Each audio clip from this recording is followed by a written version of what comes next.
Donc ici, nous sommes sur le site de Visual Recipes. Alors, contrairement aux sites qui ont été présentés précédemment, celui-ci n'est pas un site généraliste, c'est un site thématique qui est organisé autour des recettes de cuisine. Donc là, en fait, on télécharge plus une photo, on télécharge une recette qui est composée d'une ou d'une collection de plusieurs photos. Donc, c'est l'exemple duquel vous pouvez vous inspirer pour le projet. Un thème. Pour chaque thème, pour ce thème, on va définir un type de contenu et ce contenu va être illustré par une collection de photos. Alors, une collection de photos qui peut être composée d'une ou de plusieurs photos. Alors, comme les sites précédents, le site de Visual Recipes différencie deux types d'utilisateurs. L'utilisateur visiteur qui peut simplement naviguer et chercher et lire les contenus et ce qu'ils appellent le membre qui, lui, doit créer un compte, créer un profil pour pouvoir contribuer en téléchargeant, en déposant des recettes sous forme d'un ensemble de, photos. Donc, vous avez ici le descriptif. Ce qu'on demande à chacun, c'est de prendre chaque fois qu'ils cuisinent un plat, ils doivent prendre une photo des ingrédients, une photo de chaque étape et une photo du plat complet. Chaque utilisateur est présenté sur la plateforme. Si je prends l'exemple ici, avec évidemment une photo qui le présente en action par rapport au thème de la plateforme, un petit descriptif, un ensemble de statistiques qui vont permettre aux visiteurs d'avoir une idée du niveau et de la compétence et de l'expérience de cet utilisateur, des informations complémentaires évidemment en relation avec le thème, quel est le background culinaire, quel est le dernier plat, quelle est la plus mauvaise expérience de cuisine, et puis tout un ensemble d'autres informations, toujours des métadonnées qui vont être associées à l'utilisateur, que l'utilisateur va remplir au moment où il va créer son profil ou qu'il va pouvoir compléter au fur et à mesure. L'idée là, c'est évidemment de permettre aux visiteurs de pouvoir aussi retrouver des contenus en faisant des recherches ou en naviguant parmi les contributeurs de la plateforme. Donc les contributeurs se voient eux aussi attribuer sous forme de métadonnées qui sont associées à leur profil, tout un ensemble de métadonnées qui vont les décrire en fonction du thème de la plateforme. Donc vous voyez ici le plat préféré, la boisson préférée, les ingrédients favoris, le dessert favori, le chef, le cuisinier le cuisinier célèbre, le favori, et ainsi de suite. Et puis, on va pouvoir retrouver, alors là, comme elle n'a pas de recette associée, on ne voit pas la liste, mais si je reviens sur la page d'accueil, que je sélectionne une recette, donc là on voit que cette personne ici a soumis déjà 15 recettes, qu'elle a un niveau de notation sous forme d'un ensemble d'étoiles, sa localisation, on peut voir son profil, elle aussi elle est décrite, elle a un certain nombre de statistiques, toujours les mêmes informations qui ne sont pas forcément complétées, donc à chaque fois les métadonnées, il faut définir lesquelles sont obligatoires, et il en faut pour être sûr au moins que les personnes remplissent un minimum d'informations, que ce soit pour leur profil ou pour les contenus qu'ils déposent, mais un certain nombre peuvent être simplement facultatives, et vous voyez ici aussi que tout n'est pas rempli. Et puis, on retrouve évidemment tous les contenus qui sont associés à cette personne, tous les contenus qu'elle a déposés, soit par ordre le plus récent, soit par le plus populaire, soit par, euh, par sélection au hasard. Donc voilà pour les utilisateurs, deux types d'utilisateurs, les visiteurs qui n'ont pas besoin de s'identifier, qui peuvent uniquement rechercher et naviguer à l'intérieur du site, et les membres qui doivent s'identifier, créer un profil, compléter un ensemble de métadonnées en relation avec la thématique du site, avec certains qui sont obligatoires, d'autres qui sont facultatifs. Alors, si je reviens sur la page d'accueil, au niveau de la navigation, on voit qu'il y a différents types de points d'entrée. Une page sur laquelle on affiche une sélection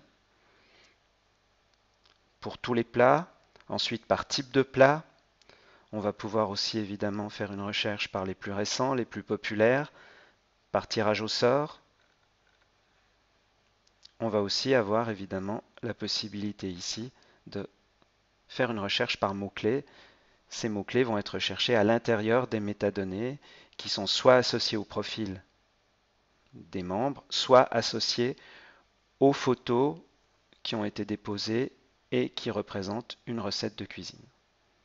Et puis là aussi, on a, sous forme de cette bannière, un mécanisme de bannière tournante. On a un mécanisme qui propose une sélection de, de, de recettes. Donc on a souvent ces deux façons de proposer la navigation, soit laisser l'utilisateur chercher, soit par mots-clés, soit en sélectionnant lui-même à partir d'un certain nombre de catégories, ou alors de lui faire des propositions et des suggestions selon différentes approches possibles, euh, comme vous l'avez ici présenté. Alors, si je sélectionne une recette, on voit qu'effectivement, toutes ces recettes sont catégorisées. On voit qu'elles ont un titre. On voit qu'elles ont un ensemble de métadonnées, des descriptions, une description, un certain nombre d'informations, le temps de préparation, le temps de cuisson, le nombre de personnes, sous quelle sélection, sous quelle catégorie cette recette apparaît. C'est un appetizer sous forme de légumes, c'est de la cuisine coréenne et ça correspond plutôt à l'été. On va avoir un ensemble ici d'ingrédients et puis on va avoir présenté l'ensemble des photos qui vont correspondre et qui vont représenter. Donc là, on a une collection de photos qui sont présentées à différents niveaux, format vignette, format preview, et puis on peut évidemment naviguer au travers de ces différentes photos sous forme d'un diaporama. Donc là, on ne télécharge pas une photo, on ne crée pas une photo, on crée une recette. À cette recette, on lui associe une collection de photos et un ensemble de métadonnées qui permettent de décrire la recette. Donc on retrouve ici les différentes informations et puis on a toujours la possibilité de noter la recette et puis aussi de la diffuser, de la faire connaître pour le visiteur, soit de la transmettre sur ses réseaux sociaux, soit de l'envoyer par email à quelqu'un, soit de s'abonner aussi euh, aux recettes pour être averti des informations. Donc voilà. L'idée, c'est que vous preniez cet exemple ici comme source d'inspiration, alors sans le copier, mais en vous en inspirant un sujet, un thème. Pour ce thème, un type de contenu. Ce type de contenu, il va être représenté par une collection de photos et un ensemble de métadonnées qui vont le décrire. D'autre part, là, on a deux types d'utilisateurs, visiteurs, qui n'est pas identifié, membre qui lui est identifié, crée un profil. Ce profil se compose d'un ensemble de métadonnées et ces métadonnées sont évidemment en relation avec le thème de la plateforme.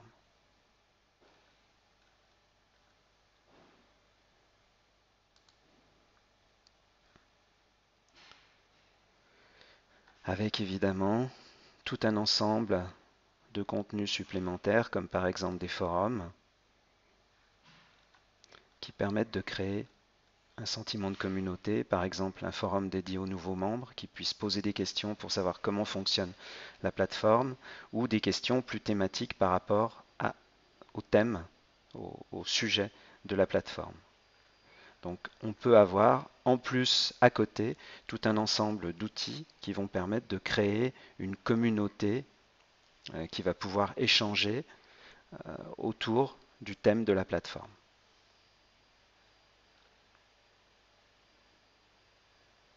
Et donc toujours, alors les types d'informations, les types de métadonnées qui vont être associés aux recettes sont toujours soit des catégories qui vont permettre de classifier et puis ensuite de permettre de faire naviguer l'utilisateur en fonction de ces catégories, soit des choses plus descriptives. On va décrire par exemple la recette, soit des données, par exemple les ingrédients, ça va être des choix, des, des- des- des termes dans une liste d'ingrédients possibles. Donc on va toujours retrouver en gros ces différentes formes de métadonnées qui vont être associées, soit des choses très descriptives, soit des choses beaucoup plus sélectives qui vont permettre de catégoriser et permettre ensuite, comme ici, de laisser l'utilisateur sélectionner en fonction du type de plat et à l'intérieur du type de plat en fonction du produit principal, de l'ingrédient principal qui va se trouver dans la recette. Donc voilà pour un rapide tour de cette plateforme que je vous invite à visiter plus en détail pour vous faire une idée précise de son fonctionnement et donc de pouvoir vous en inspirer pour votre projet.